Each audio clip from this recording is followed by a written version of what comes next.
Konnichiwa mina, this is T-Security, you're watching PokeCast. Alright, so we're going to go ahead and start off with the first comic from the Origins theme that I have for this week. And already I know a couple people are very excited for this one. The first comic I'm doing J2, issue number 1. And this is a very good Origins. I really like that they went out of their way to have fun with it. And plus, got 2 stories from based on J2, his origin and, his first fight. Then, of course, we have the official preview of Spider-Girl, which is wonderful to see because unless you actually have this comic, you don't actually have the entire beginnings of Spider-Girl. So that's why this one's also important for all Spider-Girl fans. So anybody else who's watching this automatically knows who's going to be excited about this one. So let's go ahead and talk about J2. Who is this? Well, if everybody that actually knows, I guess following this storyline, Juggernaut has been trapped in another dimension with aliens thanks to the X-Men. And so this is years, I don't know how many years later, but his son has apparently inherited the magic his father has. So, it really starts off, we get to see Zane as his normal geeky self, which makes it fun because at first glance you would never know that this is going to be the Juggernaut. Juggernaut's kid, because he's just skinny and definitely has his mother's side, obviously. And it's one of those classic things. It's so overused, but it works. Goes to school. He happens to be just a very smart kid, which is different from his dad. Because I know his dad was definitely a smart archaeologist. After becoming the Juggernaut, he really didn't show much intelligence, it seems like, half the time. But just because one of his best friends is currently under watch from the most popular kid in school, he obviously gets mad at Zane, and now he's going to beat the tar out of him. So now we got the perfect elements that go with the mutation of the kids. Fear is his mutation activator in this case, unlike other people who had worse, which I guess Rogue would be the worst scenario, love being the activation. But sticking with this one. So, and this is where this comes probably, and makes it one of my top comic origins ever. So he's fearing it, he changes into his Juggernaut form, and he's butt naked. Poor guy.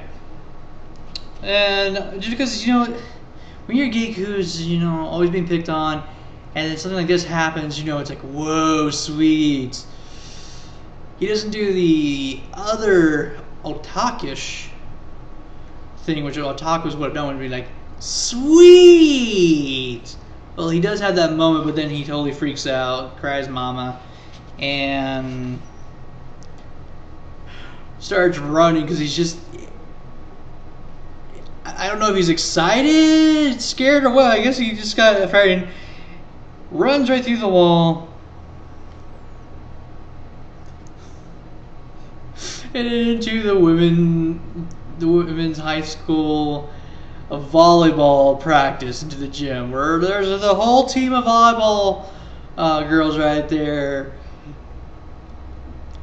Gets to see this, this absolutely gorgeous 7-foot muscle-bound man butt naked in front of him. Worst reveal of a superhero ever. I'm sorry. And the worst part is, I don't know if he's 16, 17 at this moment, but if anybody ever finds out that is him, his life's over. So he just keeps on running, and best thing ever happens. he's all sitting there, because he's still thinking like, wow, I can't believe this is happening. I gotta get home. Oh well, I'm running in. He happens like, and then let's see, and I'm racing right by Miller's motorcycle. Miller's motorcycle. Okay, bully who wants to kill you.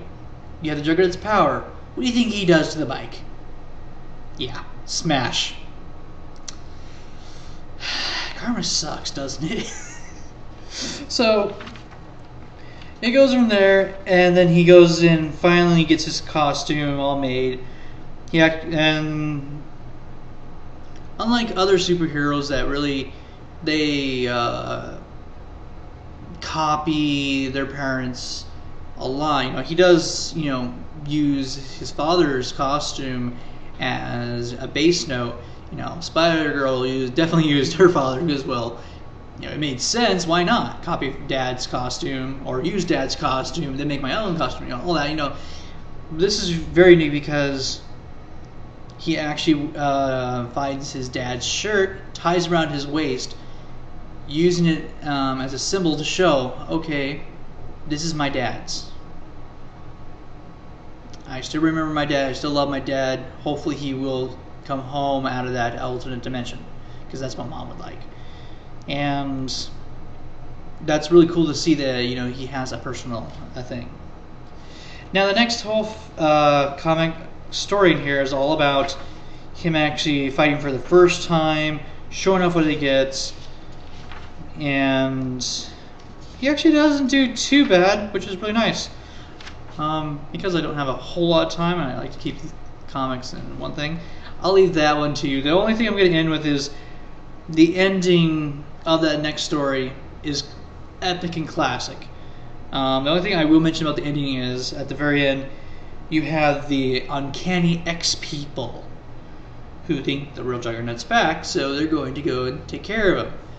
Apparently they were unable to secure the license to use the X-Men in this comic at that point in time, so they just made some really, well, the picture you're seeing right now, crappy looking X-Men. I mean, come on, Jubilee looks horrible. So that was really classic right there. And then finally you have Spider-Girl #2, or the preview is what you would call it, where we actually get to see Spider-Girl go on. She starts fighting and takes on Crazy 8s. And this is a very crucial part of her storyline because she finally gets to go against a psychotic killer who does try to kill her. She finally gets to see, hey, this is not all fun and games. And Dark Devil just flat out comes out, it's like, okay, it's time to hurt you and send you back home. And it ends right there. I don't know if this is actually what is shown in part 2, so Kamakuno, you can let me know if not, or so, because I don't know. I don't actually have part 2, volume 2 of Spider-Girl, unfortunately.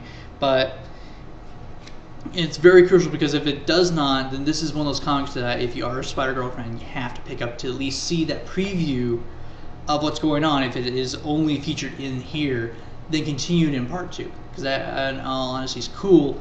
That okay, we're introducing another teen superhero with pretty awesome powers, because we all love the Juggernaut anyways.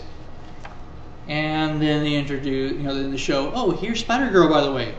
She's awesome as well. And if you haven't read part 1, here's a preview of how part 2 is going to be going. So that's what I really liked about this, that they give us 2 characters and the origin of J2, which is, to date, I think, the funniest origin you can probably read. And what's much more embarrassing when you transfer into a huge 7-foot muscle-bound guy with no clothes on and you happen to run through a wall into the girls' volleyball team. So definitely one worth picking up and reading and enjoying. So this is Jesus Christ, ciao and sayonara.